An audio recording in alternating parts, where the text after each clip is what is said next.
Welcome back to Introduction to Electric Circuits. Today we're going to do lesson 1, which is Ohm's Law.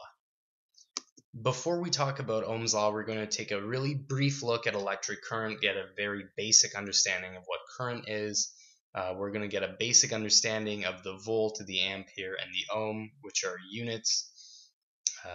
And then we're going to finally take a good look at Ohm's Law, and we'll do a quick Ohm's Law example, and then we'll talk about what's going to happen in the next lesson. So electric current results from the flow of electric charge over time. So there are a few other ways to look at this. Electric charge is carried by charged subatomic particles, the proton and the electron. In an electric circuit, the only thing that's flowing are electrons, which carry a negative electric charge. So the current is really caused by the movement of electrons carrying negative charge through the circuit. In a very practical way, you can view current as a mechanism to transport electrical potential energy to be converted into some other type of energy. So for instance, in a heater, an electrical heater or an electrical stove, the current that flows through that circuit will transport that electrical potential energy and convert it into heat energy. In a light bulb, it converts to light energy, and in a motor, it converts to mechanical potential energy. So theoretically speaking, current is the flow of electric charge over time, and very practically, very simply looking at it, it's a transport mechanism for electrical potential energy. The type of current that we're going to look at in this video series is called direct current. Direct current results from electric charge flowing in only one direction with respect to time. And the type of direct current that we're going to look at in this video series will be constant direct current, the type of current that's provided by batteries. So we will look at a lot of batteries in this video series, and we won't look at any other type of current. We will always assume that our direct current is constant in this video series. An abbreviation for direct current is DC, and many times you will hear people say DC instead of direct current. So now let's take a quick look at the units we'll use to understand Ohm's law. There's the volt, the ohm, and the ampere. The volt is a unit for electrical potential, and it is represented by a capital V. And of course, it's named after its discoverer, Alessandro Volta, who was an Italian physicist who invented an early version of the battery called the voltaic pile. The ohm is a unit of measure of resistance, and it's named after Georg Ohm.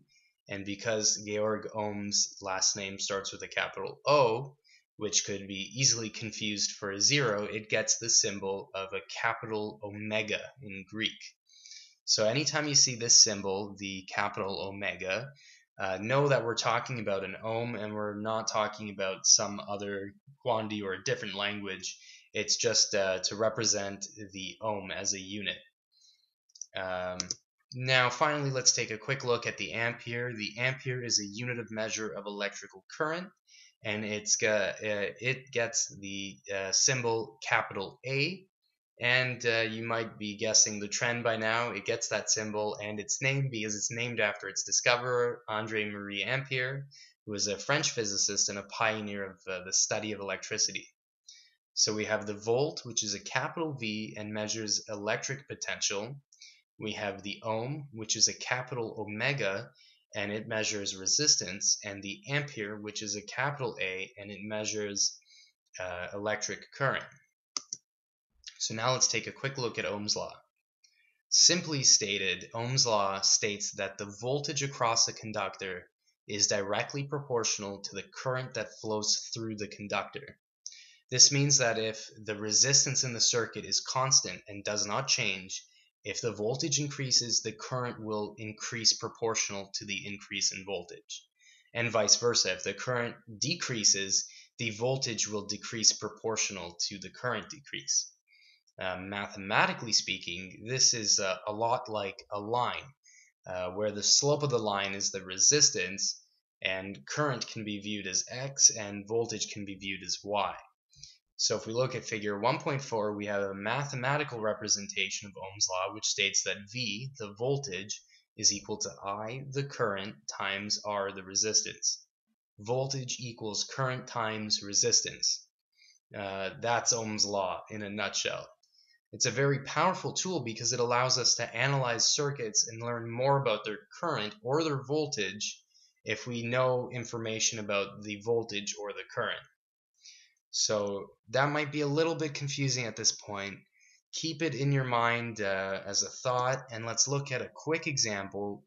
Try to solidify that, see how the math works with a nice brief example. So Sally is constructing a small circuit with a 9-volt battery.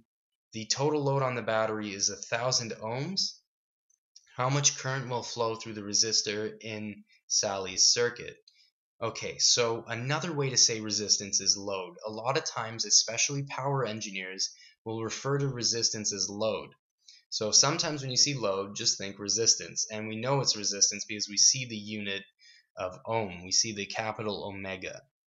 So we have a 9-volt battery, we have 1,000 ohms of resistance, and we need to find the current. Let's start our solution. So we know what we're given. We have the voltage and the resistance. And now we need to find what? We need to find the current. So we look at our toolbox, metaphorically speaking. We open up our toolbox and all we have in there right now is Ohm's law. So we take Ohm's law, we put it on the table. Okay, V equals I times R. Well, guess what? I have V and I have R. All I need to do is rearrange Ohm's law to solve for I. So I is equal to V divided by R. And that's perfect. I have V, I have R, so just replace the V with the voltage and replace the R with the resistance. So my current, or the current in Sally's circuit, will be 9 volts divided by 1,000 ohms, and that's 0.009 amperes, or amps, or 9 milliamperes, or milliamps. An abbreviation for the ampere is often the amp. So you'll hear a lot of people talk about amps instead of amperes. It means the same thing. It's just an abbreviation. So we wanted to know how much current flows through the resistor in Sally's circuit. There will be 9 milliamps of current flowing through the resistor in Sally's circuit. In case you don't know the metric prefixes like the milli and the kilo, we'll take a really quick brief review of that in the circuit diagram lesson when we talk about writing the prefixes beside resistors or beside voltage sources. So don't worry, we'll look at that in a little bit more detail in our next lesson. For now, theoretically speaking, you can put 0.009 or 9 milliamps, whichever one you're more comfortable with. They're both equivalent. So that's the solution for Sally's circuit. And next we'll look at circuit diagrams. We'll do some problems where we create circuit diagrams, and that'll prepare us for what we need to do in our first lab, where we look at Ohm's law and we solve some circuit problems and create some circuits and simulate them in a real world type environment. Thank you very much for watching. I hope this video has helped you in some small way, and hopefully you get great grades on Ohm's law now. And if you don't, check out the lab section. That'll help solidify the foundational information needed to understand Ohm's law, and then you'll definitely get your good grades. So until next time, take care. Bye.